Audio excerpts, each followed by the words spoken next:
दोस्तों स्वागत है आपका बीपीएससी प्लस में। आज हम लोग डिस्कस करने वाले हैं न्यायिक समीक्षा और न्यायिक सक्रियता के बारे में। ये अक्सर न्यूज़ में देखे जाने वाले वर्ड हैं और आज हम लोग देखेंगे आखिर ये न्यूज़ में सही में उपयोग होते हैं या फिर नहीं। तो जब हम न्यूज़ वाले सेक्शन में न्यायिक समीक्षा वाले पेज में जाते हैं तो आप देखेंगे ये न्यायिक समीक्षा है। कृषि प्रदूषण को लेकर के जो बात कही गई है वो भी न्यायिक समीक्षा से रिलेटेड है। और ये ज़्यादा नहीं, आप देखेंगे तो 3 सप्ताह पहले का ये न्यूज़ है, ये 15 दिन पहले का न्यूज़ है। तो ये अक्सर ऐसा देखा जाता है कि न्यायिक समीक्षा से रिलेटेड जो वर्ड हैं वो आपका न्यूज़पेपर में या न्यूज़ में अक्सर देखने को मिलता है। तो हम लोग जानेंगे कि न्यायिक समीक्षा क्या है, और यदि फिर हम न्यायिक सक्रियता में जाएं, जुडिशियल एक्टिविज्म में जाएं, तो आप देखेंगे न्यायिक सक्रियता फिर 4 मार्च 2023 का न्यूज है। यहाँ पर न्यायिक सक्रियता का इस्तेमाल हुआ है। सुप्रीम कोर्ट का चुनाव आयोग का फैसला जब न्यायिक सक्रियता कानून लिखती है, इस तरीके से हेडिंग था। तो आजकल हेडिंगों में भी न्यायिक सक्रियता इस्तेमाल होते हैं। तो हम लोग जानेंगे कि न्यायिक समीक्षा और न्यायिक सक्रियता क्या है। तो आइए अब हम लोग सीधे बढ़ते हैं अपने सेशन की ओर। यदि न्यायिक समीक्षा और न्यायिक सक्रियता में एक वर्ड में यदि जानना हो कि क्या है, तो न्यायिक समीक्षा और न्यायिक सक्रियता सुप्रीम कोर्ट के द्वारा इस्तेमाल किया जाने वाला हथियार हैं। तो अब हम इसे हथियार कैसे कहेंगे, या फिर हथियार, या फिर इसे इंग्लिश में बोलें तो आपका वेपन हो जाएगा। तो सुप्रीम कोर्ट के द्वारा जब ये वेपन के रूप में इस्तेमाल होता है तो आखिर आखिर ये वेपन करता क्या है। तो विधायी और कार्यकारी शक्तियों का जो निर्माण होता है उसमें यह कानूनों की समीक्षा करता है, चाहे वो विधायी कार्य हो, चाहे वो कार्यपालिका से रिलेटेड कार्य हो। तो वह उसकी समीक्षा करता है और यह जांच करता है कि जो कानून तैयार किया गया है वह संविधान के अनुरूप है कि नहीं। और न्यायिक समीक्षा को जो है एक मूलभूत विशेषता के तौर पर देखा जाता है। अब इसमें एक बात है कि न्यायिक समीक्षा तो हो गई, अब क्या इतिहास में कभी न्यायिक समीक्षा का उपयोग किया गया है? दूसरा क्वेश्चन ये है। तो जी हाँ, न्यायिक समीक्षा का उपयोग किया गया है। कहाँ-कहाँ किया गया है? तो गोलकनाथ केस, गोलक गोलकनाथ केस में इस्तेमाल किया गया है 1967। यदि नेक्स्ट देखें तो बैंकों के राष्ट्रीयकरण के मामले में भी इसका इस्तेमाल किया गया है, और केशवानंद भारती के मामले में भी इसका इस्तेमाल किया है। यदि वर्तमान परिदृश्य में देखें तो हाल फिलहाल में इसे 2015 में जब राष्ट्रीय न्यायिक नियुक्ति आयोग यानी NJAC का गठन हुआ था, तब इसका इस्तेमाल किया गया था।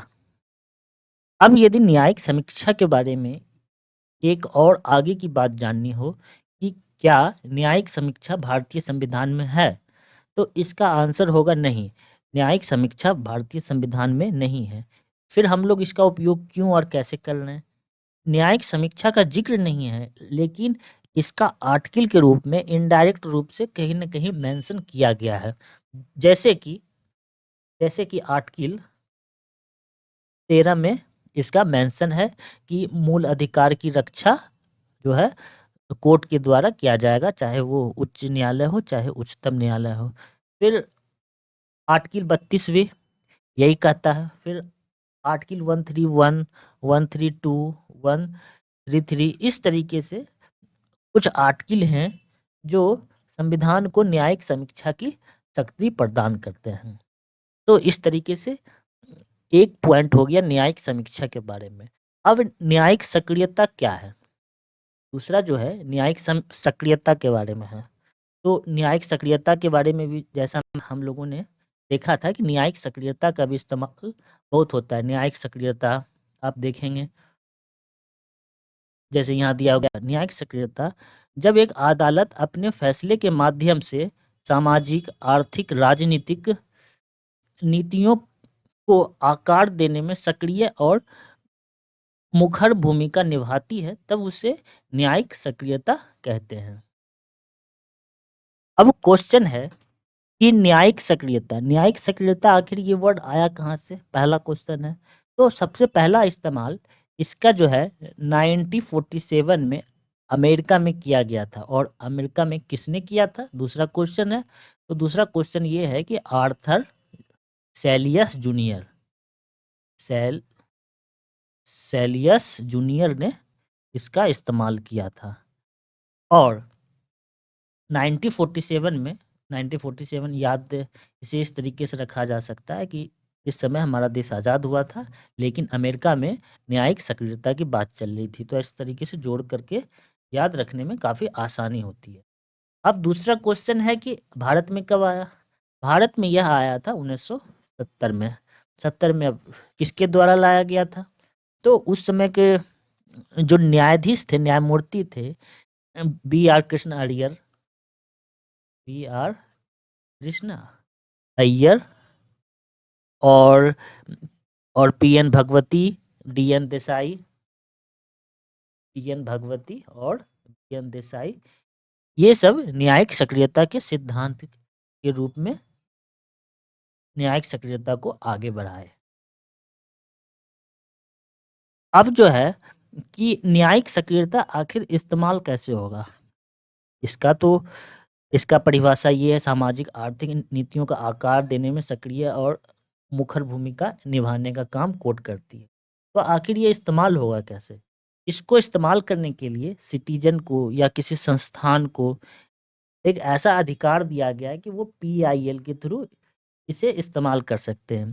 पीआईएल का फुल फॉर्म होता है पब्लिक इंटरेस्ट लिटिगेशन, और इसे इस्तेमाल किया जाता है। और इन्हें किन-किन जगहों पर इस्तेमाल किया जा सकता है, आखिर इन्हें किन-किन अधिकारों के लिए इस्तेमाल किया जा सकता है, तो वो है आपका पहले कि नागरिक अधिकार हो, किसी नागरिक का अधिकार का हनन हो रहा है तब इसे इस्तेमाल किया जा सकता है।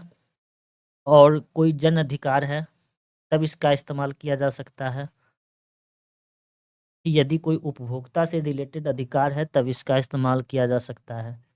यदि बंधुआ मजदूरी से रिलेटेड इसका अधिकार है तब इस्तेमाल किया जा सकता है। यदि पर्यावरण से रिलेटेड कोई समस्या है तब इसका इस्तेमाल होगा। यदि बाल अधिकार से रिलेटेड कोई इशू है तब इसका इस्तेमाल होगा।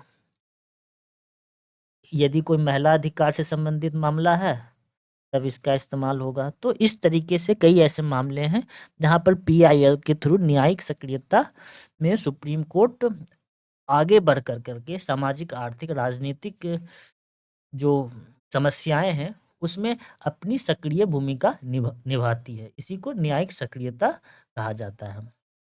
तो ये था न्यायिक समीक्षा और न्यायिक सक्रियता के बारे में कुछ छोटे-छोटे से इम्पोर्टेंट तत्व। अब जब आप पेपर पढ़िएगा तो इस दोनों वर्ड में समझने में कोई समस्या नहीं आएगी।